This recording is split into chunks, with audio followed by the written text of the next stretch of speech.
इस आदमी ने गोली के आगे वाले हिस्से को पहले पूरी तरह घिसकर सपाट कर दिया, फिर उसमें एक छोटा सा छेद किया और उसके अंदर जहर भर दिया। इस तरह एक बेहद खतरनाक जहरीली गोली तैयार हो गई। इसके बाद भाई ने इंटरनेट से अलग अलग पार्ट्स मंगवाए और धीरे धीरे उन्हें जोड़कर एक स्नाइपर राइफल बना डाली। लेकिन अभी उसमें साइलेंसर की कमी थी। इसके लिए भाई ने एक चाल चली। उसने जानबूझकर अपनी गाड़ी खराब की और उसे रिपेयर शॉप पर ले गया। जैसे ही मालिक का ध्यान हटा, भाई वहाँ से एक स्टील पाइप, कुछ लोहे के टुकड़े और एक गियर प्लेट चुपचाप उठा लाया। घर लौटकर उसने गियर को एक एक करके खोलना शुरू किया। हथौड़े से बेयरिंग्स निकाले, फिर उन्हें बराबर साइज में घिसा। इसके बाद उन सभी बेयरिंग्स को एक साथ जमाकर स्टील पाइप के अंदर भर दिया। कुछ ही देर में एक साधारण लेकिन असरदार साइलेंसर तैयार हो गया। भाई राइफल को बाहर ले गया और उसका टेस्ट किया। नतीजा शानदार था। आवाज लगभग खत्म हो चुकी थी। वो अपने काम से काफी खुश था, लेकिन ये हथियार उसके लिए नहीं था। असल में भाई एक मशहूर बंदूक बनाने वाला कारीगर था जो लोगों के लिए कस्टम हथियार बनाकर कमाई करता था। इस बार उसका क्लाइंट एक औरत थी। शुरू में भाई को लगा कि वो क्लाइंट सिर्फ अपनी सुरक्षा के लिए बंदूक बनवा रही है, लेकिन बातचीत के दौरान उसने देखा कि वो औरत कितनी तेजी और सटीकता से गोलियां लोड कर रही है। सिर्फ 10 सेकंड में पूरा मैगजीन तैयार। तभी भाई को समझ आ गया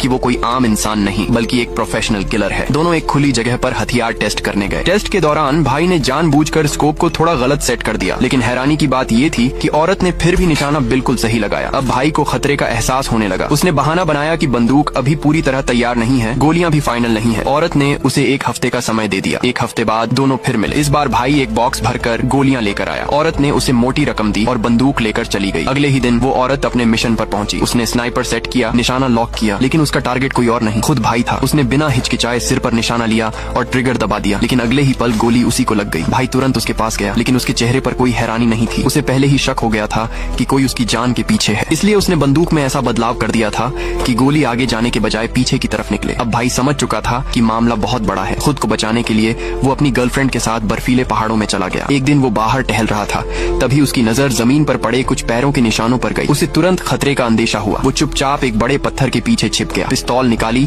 और धीरे धीरे उन निशानों की दिशा में बढ़ा। जैसे ही उसे हलचल दिखी, उसने तुरंत 2 फायर किए और सामने छिपा हुआ किलर वहीं ढेर हो गया। भाई आगे बढ़ा, उसकी तलाशी ली और अपनी गर्लफ्रेंड से कहा कि पुलिस को कॉल करे, लेकिन अगले ही पल कुछ ऐसा होने वाला था जो हालात को और भी खतरनाक बना देता।